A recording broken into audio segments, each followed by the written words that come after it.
Hola oyentes de Radio Sefarad, otra vez en Encuentros y Desencuentros entre España e Israel. Esta historia reciente que nos cuenta José Antonio Lisbona. Muchas gracias por estar aquí otra vez, José Antonio. Muy buenas tardes, Jorge. Bueno, en el capítulo anterior habíamos empezado con la era Zapatero, que como bien mencionaste tú, es una era que merece dos apellidos, no solamente Zapatero, sino especialmente Moratinos, porque tú mencionabas que Zapatero no se interesaba mucho por la política exterior, en cambio Moratinos era una figura muy conocida justamente en el Medio Oriente. Y habíamos visto los primeros compases de desencuentro de este gobierno con el gobierno israelí de Ariel Sharon y cómo en compensación pues el Ejecutivo español había dado ciertos gestos, había tenido ciertos gestos hacia las comunidades judías del mundo y especialmente a las sefardíes y las españolas. Aquí ya reiniciamos el relato. Correcto. Como decíamos en el capítulo anterior, ese es uno de esos desencuentros que se tiene entre España e Israel. El inicio de esas relaciones difíciles van a tener un hecho crucial, que es la intervención de Israel en el sur del Líbano, lo que se llamaba la Segunda Guerra del Líbano, la que se produce en julio-agosto del 2006. Previamente a eso, las relaciones estaban caldeadas, puesto que Moratinos ha ido 1, 2 o 3 veces al año a Israel, igual que otros países árabes. Ha intentado posicionarse frente a Israel y frente a Estados Unidos, y se ha ofrecido como un posible mediador, un intercambiador de mensajes entre el mundo occidental y Siria, por ejemplo, un poco para hacerse valer y justificar sus viajes y sus relaciones con Siria, cuando los norteamericanos y los propios israelíes estaban cansados de decirle al ministro Moratinos: diga, mire, es que nuestras relaciones no nos interesa Siria, si usted quiere ir, diga que usted va, pero no nos ponga a nosotros como una situación de pretexto para ir. A los americanos le decía que iba a Siria enviado por los israelíes, y a los israelíes decía que habían sido con el IRIS que le había pedido.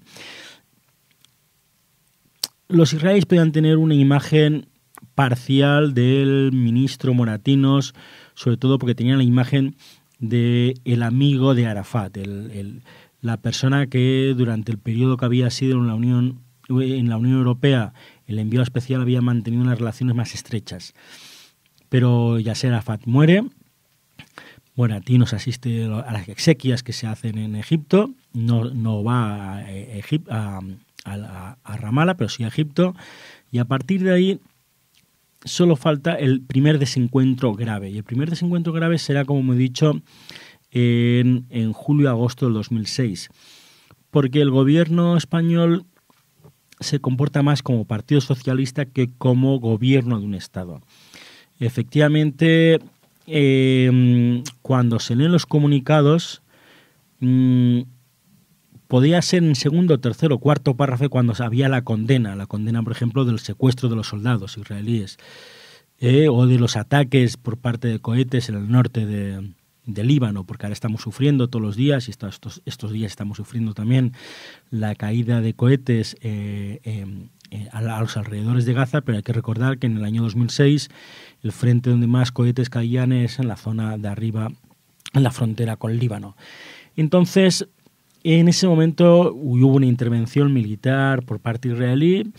La condena española fue de las condenas más radicales, y el ministerio y el gobierno y el primer ministro se comportaron más como dirigentes del Partido Socialista que tenían que dar un mensaje a sus bases militantes, a las bases de izquierda o a las bases de organizaciones no gubernamentales, de cooperantes, más que alguien que podía seguir un poco el nivel de perjuicio o de condena que también desarrollaban otros ministerios, otros gobiernos, como podía ser el francés o el italiano o el británico. Es decir, lo que sí es que el nivel de condena español fue mucho más exagerado. El gobierno español siempre protestó porque consideraba que había sido desproporcionado, una frase muy hecha, el la respuesta israelí al terrorismo que sucedía en el norte del Líbano de Hezbollah, de los islámicos libaneses. Sin embargo, tal vez la desproporcionalidad sería también en la respuesta que desarrolló. Y sobre todo porque al final el tema del conflicto del Líbano, la guerra del 2006, julio-agosto, va a crear un hecho que ningún gobierno querría. Es decir, que un hecho de política exterior se convierta en un hecho de política interior. El Estado español se diferencia, hay periódicos que apoyaban a uno y a otro, partidos políticos, por lo tanto parecía que había dos tendencias, el Partido Socialista apoyaba a unos, el Partido Popular apoyaba a otros, una serie de periódicos apoyaban a un frente, otros apoyaban a otro. Lo que sí sucede es que existe una escalada de verborrea, una escalada de condenas, y que al final lleva a una situación de desgaste mutuo, lo que yo llamaría la diplomacia de megafonía, que dos estados como el Estado de Israel y el Estado español, que mantienen relaciones diplomáticas y por lo tanto mantienen con canales de comunicación de bajo nivel, no tengan que salir continuamente a la opinión pública y a la prensa para manifestar sus rechazos. Y ahí hay que decir que luego aprendería el gobierno español y matizó mucho en lo que sería su condena en enero del 2010, que en tema Gaza aprendió y por lo tanto habló primero de que efectivamente Israel había sido atacado con los cohetes y luego habló de la desproporcionalidad, pero en el caso del 2006 solo se habló de la desproporcionalidad de la acción israelí, cuando no se había visto otras acciones por parte del mundo islámico y de Hezbollah. Bueno, y hay algo que por lo menos iconográficamente para los judíos de España ha quedado como el San Benito de esta guerra y de Zapatero. Sé lo que vas a decir, efectivamente, claro, la kefía. La famosa kefía, exacto. Es verdad, es decir, yo he hablado de este tema con el propio presidente para mis libros y me decía, y no comprendo cómo pudo crear tanto malestar que me pusiera una kefía, puesto que si voy al País Vasco me pongo una chapela y eso no significa que sería un proetarra. Yo creo que, como he dicho al inicio del anterior capítulo, se notaba la inexperiencia de política exterior del primer ministro y yo diría un poquito más, no solamente se notaba la inexperiencia de política exterior, sino un poco asumir posiciones un poco pueriles, infantiles. Es decir, no comprender que los gestos en política son importantes. Él siempre ha dicho, él y sus asesores, que la kefía, que recordemos que estaban en un congreso de las juventudes de Internacional Socialista en Alicante y que se acercaron varios jóvenes de la delegación de Al-Fatah y le pusieron la kefía sin que él lo supiera. Y entonces hacen la foto él sonriendo, porque claro, él manifestaba que no se lo podían quitar. Lo que sí es cierto es que en ese momento, en ese lugar y con lo que estaba cayendo en Oriente Medio, era un gesto inoportuno totalmente y de que nadie en el mundo lo desarrolló. Era una posición tal parcial que no solamente hasta entonces habían sido sus declaraciones verbales, sino que una imagen. Y sabemos que una imagen vale más que 1000 palabras. Recordábamos hace 2 o 3 capítulos cómo la imagen de Moratinos vivirá siempre con la foto del 11 de septiembre del 2001 en la puerta de la Mucata, cogido de la mano de Yasser Arafat, el mismo día que habían caído las Torres Gemelas.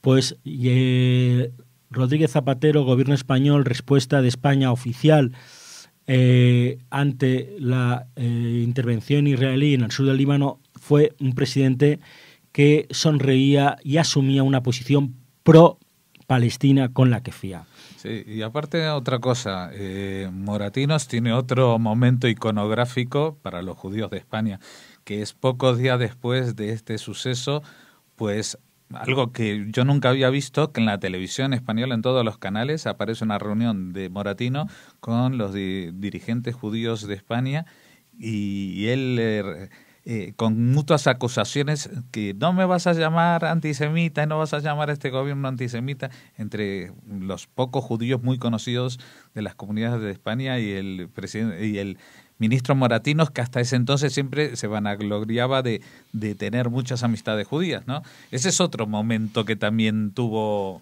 sí, aquel. perdona que te corrija, no fue solo con las comunidades judías, era un desayuno de una intervención de Moratinos en un foro de discurso por las mañanas que se llama Foro Europa, y efectivamente al inicio de los primeros días de intervención, en efecto, en el turno de preguntas, un ex dirigente, un ex presidente de la Comunidad Judía de Madrid, Mauricio Hachuel, le acusó a él y al presidente de ser una actitud antisemita, anti-israelí, y él, hay que decirlo, un poco fuera de lugar, elevando la voz, mantuvo una posición muy severa ante esas acusaciones. De todas formas, hubo muchas impresiones. Durante la guerra del Líbano se hizo muy mal por todos los lados, y especialmente por parte española en los gestos hacia el exterior. Por parte se utilizaron términos totalmente desafortunados. Es decir, para Israel o para la comunidad judía, que un dirigente político como un senador que había sido presidente de Madrid, como Simancas, hablara de que Israel estaba cometiendo un genocidio con los palestinos o con los libaneses, era algo inaceptable. Se caldearon mucho los ambientes, y más que la quefía de Zapatero o las posiciones fuera del lugar de Moratinos, tal vez lo peor fue como el secretario de organización del Partido Socialista, José Blanco, salía continuamente en televisión manifestando una serie de acusaciones tremendas. Lo que he dicho, hubo como un mes y medio donde casi no había política interior, y la política interior y el choque entre el Partido Popular y el Partido Socialista era el tema de Israel, y sobre Israel cayó solo y exclusivamente la culpa de lo que sucedía.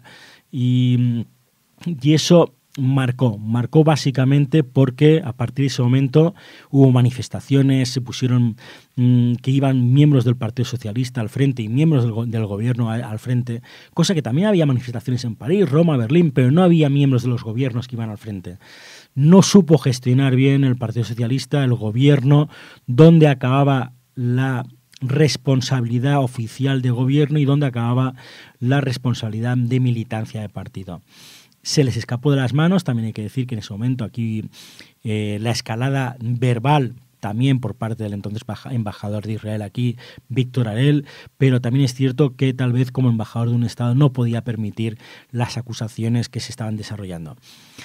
Eso llevará a que por parte de Israel pierdan la credibilidad a Moratinos. Antes pues se consideraba como una persona parcial, totalmente pro-palestino o muy volcado hacia el mundo árabe, y con actuaciones frente a Siria que no se comprendían, y a partir de julio-agosto se bajará el nivel, no se valorará a Moratinos y se le pondrá en un segundo frente, cosa que a la posición de Moratinos era lo que peor se le podía conseguir. Él, que se situaba como el que más sabía de Oriente Medio, pues que no se fuera, que cuando decía que quería ir a Israel no lo quisiera ver el primer ministro Olmert, o no la quisiera ver la ministra de Exteriores Tzipi Livni, pues tenía que cancelar el viaje. Eso le pasó y estuvo, digamos, entre 18 meses de que no pudo ir a Israel ni ser recibido por ninguno de los estadistas israelíes.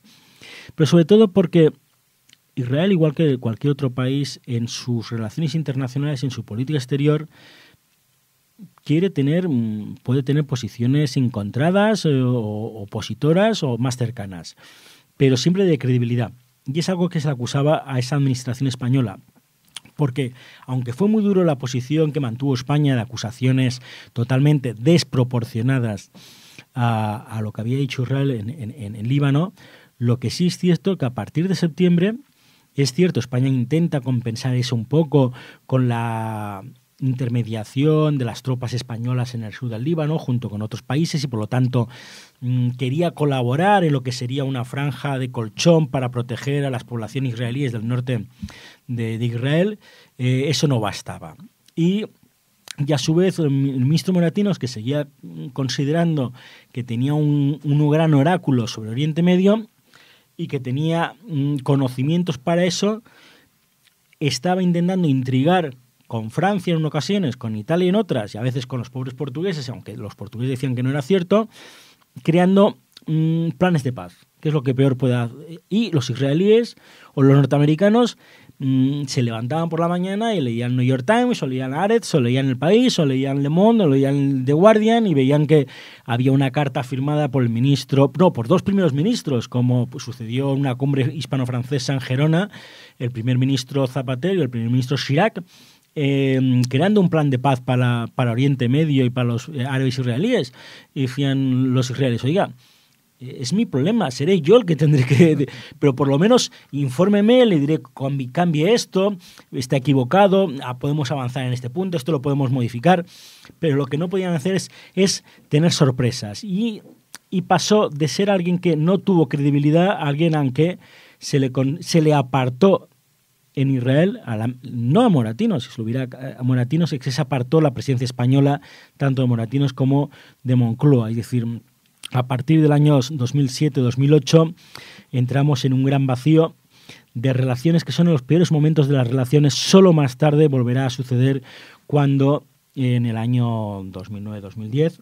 2008-2009, la guerra. 2008-2009, la guerra, como ya dije anteriormente. La de plomo fundido. Sí. La de plomo fundido de Gaza. Con la única salvedad de que si hace varios capítulos hablábamos de cómo se había transformado José María Aznar de ser una posición más cercana a un mandatario, una persona como Yasser Arafat, en este caso concreto el propio Moratinos se convierte un poco, y el propio Zapatero se convierte un poco yo creo de maquillaje, obligados por lo que va a tener que suceder en España, que es el primer semestre de 2010, que es la presidencia española.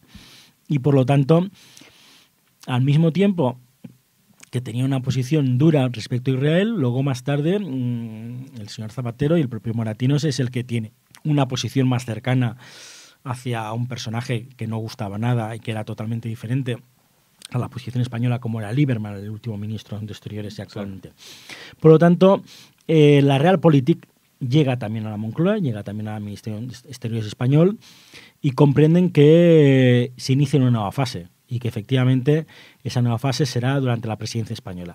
Y con tan mala suerte que un año antes de esa presidencia se tiene una de esas otras ventanas de guerra, no de paz, que fue la intervención en Gaza, parecida a la que hoy tenemos, es decir, después de que han caído en 8 o 10 años casi 10.000 cohetes, tiene que haber una intervención militar por parte israelí.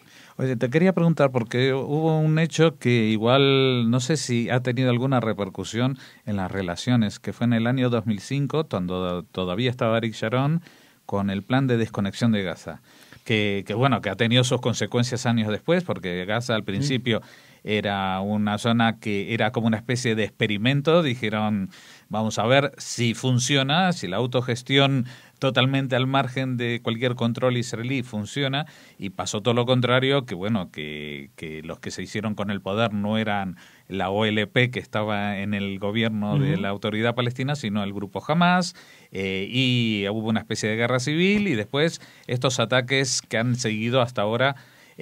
Esto en la política exterior respecto a España parece que no tuvo mayor influencia, ¿no? Sí que tuvo un poco de influencia, es decir, fue de doble juego en el sentido, para la administración española se valoraba que por parte israelí se retirase y que fuera no un laborista, no un socialista, sino alguien tan halcón como podía haber sido el propio Ariel Sharon, que tomase la decisión de abandonar un territorio como Gaza, incluso con gran oposición por parte de muchos colonos, y que para la opinión pública israelí fue un tema de cicatrices internas duras de someterse. Pero al mismo tiempo que se valoraba la valentía de Ariel Sharon de tomar esa decisión de retirada, el gobierno español sí que mantenía una posición contraria a que esa retirada había sido unilateral.